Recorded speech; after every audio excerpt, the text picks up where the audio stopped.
मनोज जरांगे पाटील यांनी देवेंद्र फडणवीस यांना आता इशाराच दिला आहे। आमरण उपोषण हे मराठा आरक्षणासाठी मुंबईत होणार आहे, त्यावर आम्ही ठाम आहोत असं जरांगे पाटलांनी म्हटलं आहे। परवानगी सुद्धा मिळणार, शांततेत आंदोलन करणार, परवानगी नाही मिळाली तर जिथे आंदोलन नक्कीच होणार आहे। आम्ही मराठ्यांना आव्हान केलं आहे, सगळ्यांनी सोबत येऊन साथ द्या। तुम्ही गाड्या अडवू शकत नाही आणि अडवल्या तर आम्ही बघू। जर असा प्रकार घडला तर आम्ही उपमुख्यमंत्री देवेंद्र फडणवीस यांच्या दारातच उपोषणाला बसणार आहे, असा मनोज जरांगे पाटील यांनी फडणवीस यांना इशाराच दिला आहे।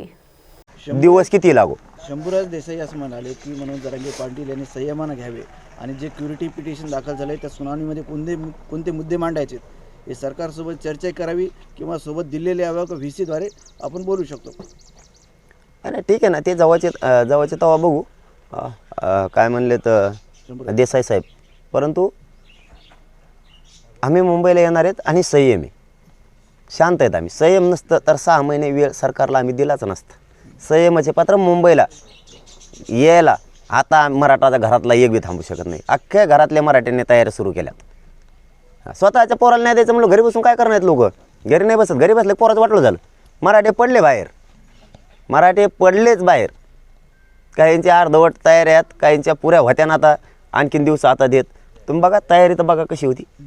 जरांगे पाटील कुठलं मैदान निश्चित होऊ शकेल, म्हणजे काही निरोप तुमच्या शिष्टमंडळाचा काही निरोप आला म्हणजे कुठं करण्याची तुमची तरी इच्छा आहे? तीर्थाची सुद्धा पाहणी केली तुमच्या शिष्टमंडळाने, शिवाजी पार्क तसं पाहिलं तर मुंबईतले सगळेच ग्राउंड लागणार आहेत आम्हाला, जवळपास सगळेच। कारण आता एवढा 2-3 कोटी समाज बसायचा आहे, हे चॅलेंज आहे। सरकारची जबाबदारी आम्हाला व्यवस्था करून द्यावी, नाही दिली तर आम्हाला तर बसावंच लागणार आहे, आम्ही बसणार आहेत। जरांगे पाटील, ज्याप्रमाणे तुम्ही मुंबईकडे जाणार आहेत 20 किंवा 26 जानेवारी रोजी, त्याचप्रमाणे किसान युनियन देखील देशभर असंच करणार आहे। काय वाटतं, हा योगायोग आहे की असंतोषातून उफळलेली रणनीती म्हणायला गेलेला?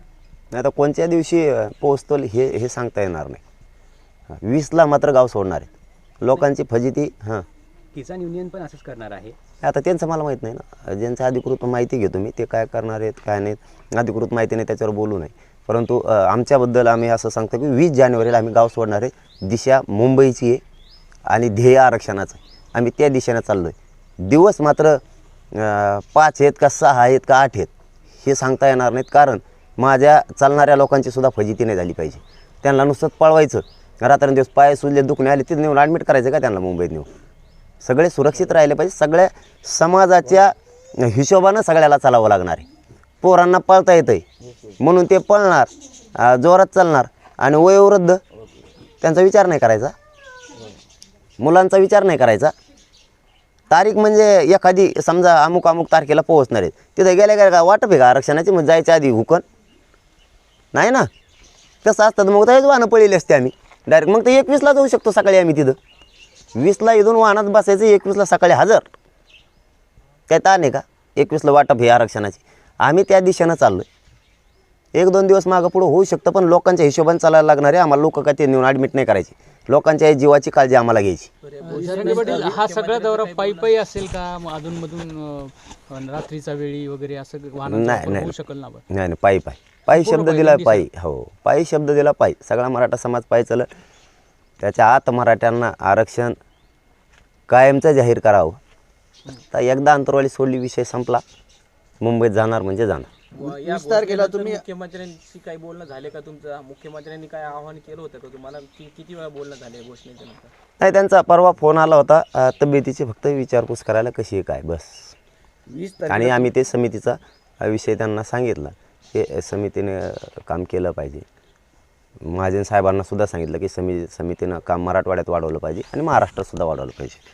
गुन्ह्यांच्या बाबतही आम्ही त्यांना महाजन साहेबाला सांगितलेलं होतं की तुम्ही घेतो म्हणून आणखीन काय प्रकारे लक्षात यायला, आणि नोटिशीचा विषयसुद्धा त्यांना सांगितला होता। पण मला वाटतं नोटिशीचा विषय थांबलेला दिसतो असा अंदाजा आहे, कारण ते वाहनं शांततेत जाणार आहेत आणि खाण्यापिण्याचं धान्य घेऊन जाणार आहेत, म्हणून सरकारला त्याच्यावरती काही ॲक्शन नाही करता येणार, कारण ते काय दगड घेऊन नाही चालले त्या ट्राल्यात, म्हणून ते थांबलं आहे। आणि मराठा समाजाला विनंती, आपण काय दगड घेऊन नाही चाललो, ट्राल्या घ्या, आपलं संरक्षण होणार आहे। रात्री पाऊस आला, दिवसा पाऊस आला, ऊन लागायला लागलं, आपल्याला बसता येईल, जेवता येईल, परत खाली बसता येईल। खाली जर ओलं असलं, चिखल असलं तर आपल्या वाहनात आपल्याला झोपता येईल। त्यामुळे ते घ्या, त्यात काय दगडं नाही, सरकार काय अडवणार नाही, काय करणार नाही.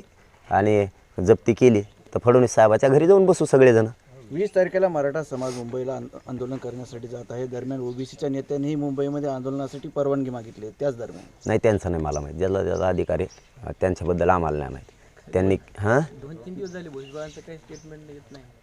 जाऊन दे बाबा त्याचं. तुम्हाला करमायला का